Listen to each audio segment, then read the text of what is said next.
So I bought this, which is a reverb pedal that allegedly doesn't work, but I don't want to plug it in and test just yet because I'm not actually sure what power lead it needs. It's just a hole. It's not labelled, doesn't tell me what wattage it is, so I need to open it, have a little bit of a look inside and work out what it is so that I don't plug the wrong wattage power into it and make it worse. I would assume, given that it says it doesn't turn on, that's what somebody else has done.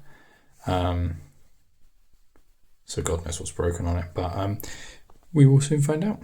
I'm going to open it up and have a look. Opened it. And what's interesting is that the way it's made is this is like solid core cable. So it was just sitting in there. It was squished down fairly. And on the back of this, you can see it's got just metal contacts. I'm wondering if they were shorting on the back of these pots. I'm going to look that chip up and hopefully I can work out roughly what sort of wiring schematic this is. Work out what manner of thing I need to do. Plug into there and I can test it and hopefully I'll just find this works. But we'll soon find out. Worked out how this is working. The soldering on the back is a bit of a mess. But what it seems like, and you'll have to forgive me if this is very common knowledge, but on this far right side, this thing, this is a voltage regulator converting a 9 volt power in from here to 5 volts, which is what the pedal needs. What the chip needs. So I can plug my 9 volt cable into it and it shouldn't be an issue. I've got stuff on here. This is the chip. But output voltage 4.5, input voltage 8 to 20 volt. So that's my 9 volt cable in. And we're going to see what happens. I'm going to go and get it and see what, make sure it doesn't blow it up.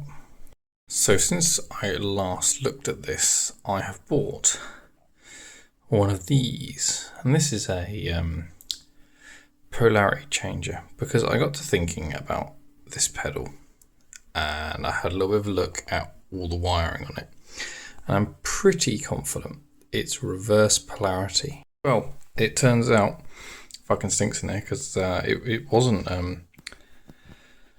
reverse polarity. So God knows what was broken on it, but it's on even after the small puff of smoke and dodgy aroma. I did unplug it pretty much immediately as soon as I heard noises and smells. Guess I plug a guitar into it and see what happens, don't I? Plugged in, attached to an amp. Nothing, right? The pedal is on, little blue light. If I turn it off though, and then I touch it, don't know if you can hear that, but there is noise. So basically when it's not bypassed, something is wrong with it. Which does actually genuinely mean there is a problem with this pedal. So I guess I'm going to have to work out what that something is. So I'm going to take this multimeter.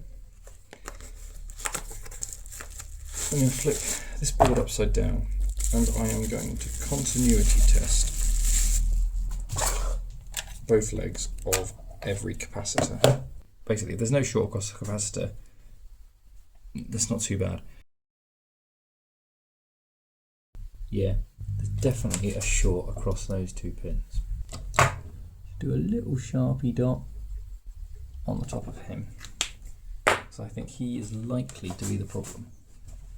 Here, I'm going to heat up the soldering iron, remove it, and then test it to see if it's still shorted.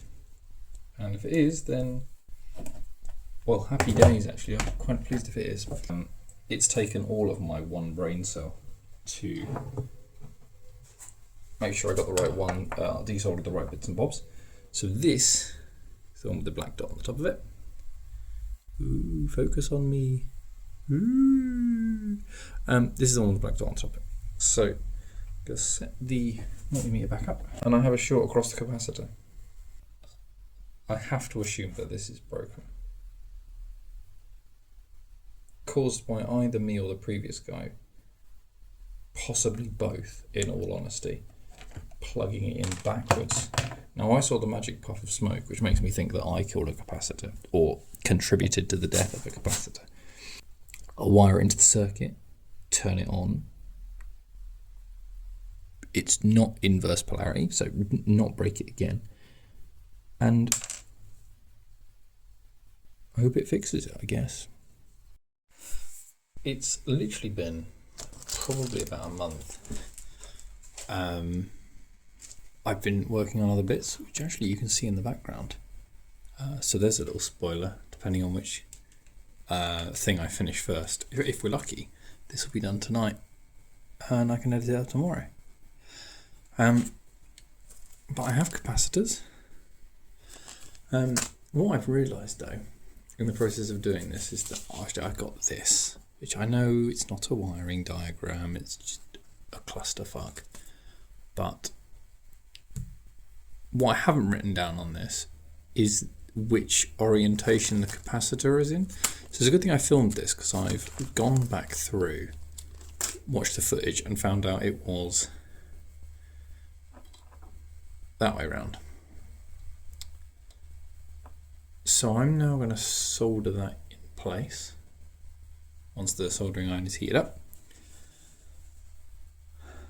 And yeah, you can actually tell quite a lot of stuff has been going on here, because in the last shot that was mounded up with stuff that needed doing. Where does this green cable come from? Something from my Pringles tube. That might be a little bit newer.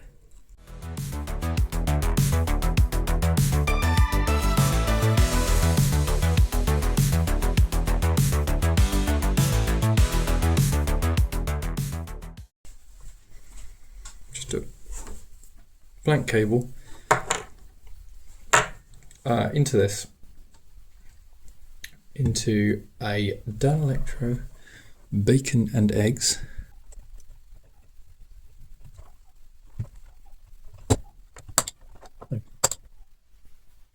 Overall, it seems to be a resounding failure. So what has just been missed, unfortunately, and I suppose I could turn it back on and see if it happens again. Anyway, the gist is, it stinks of electronics in here. That cap has burst again. But why? On that basis, I think I need to check the chip. You know the voltage switch that I had on before that killed it? Well, I had it on again. Does my egg on toast bacon and eggs now work if I plug it in normally, or have I fucked it? Because I'd like to find out that I haven't fucked my bacon and eggs. It still works. This thing's a fucking wasp in a jam jar, but now I need to resolder this fucker again. Kill me! Soldering iron's heating back up, but I've put a thing on it so that I know that it's a converter and not to be a pillow again.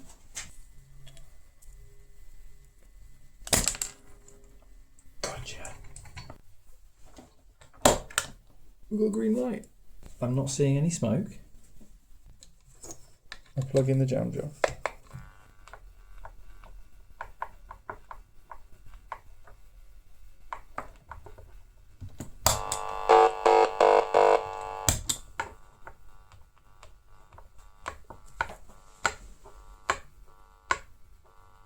It has occurred to me that I did not entertain the possibility that it is right. Oh, fuck me. left is out. So let's give it a go. Recording, yeah.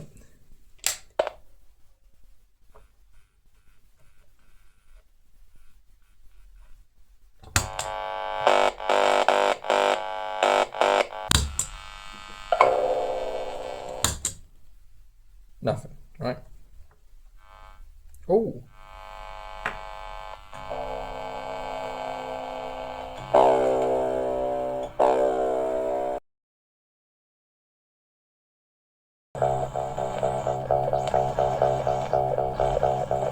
Okay, so that's feedback. So I would say mix is dead. Mix is not allowing through the original echo. No, the original sound. It makes noises. Okay. This is time. Pretty confident, based on the weird noises and also the... That's time, okay.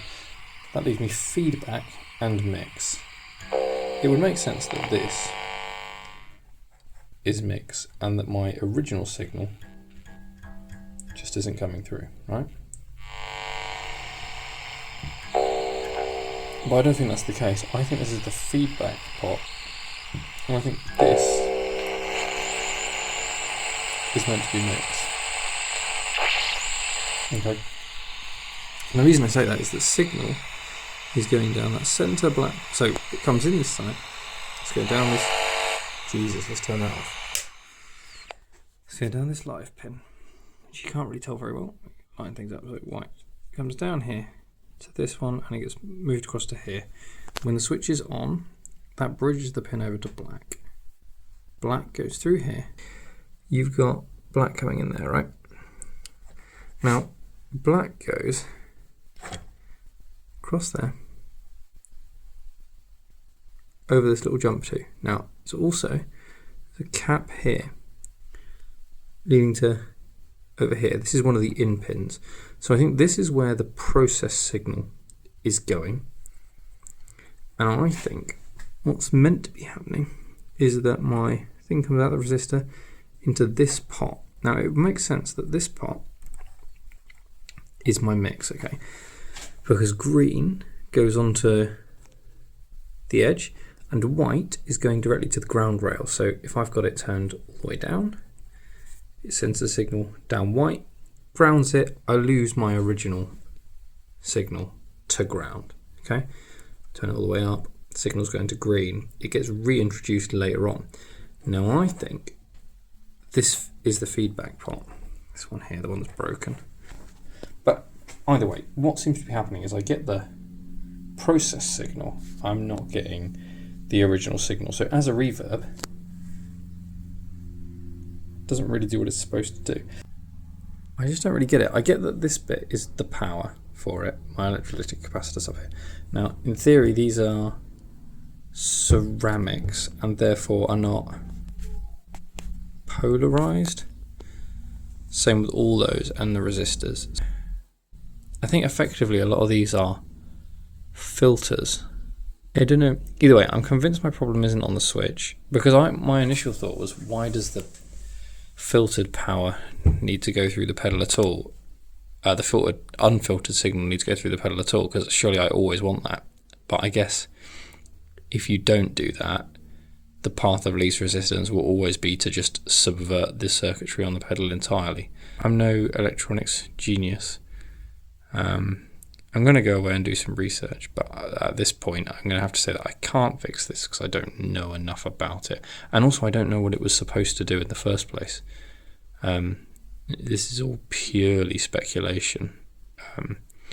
I get the vibes from good old Dr. Frink on the front that the theory here was that this is going to be batshit, but just don't know what kind of batshit.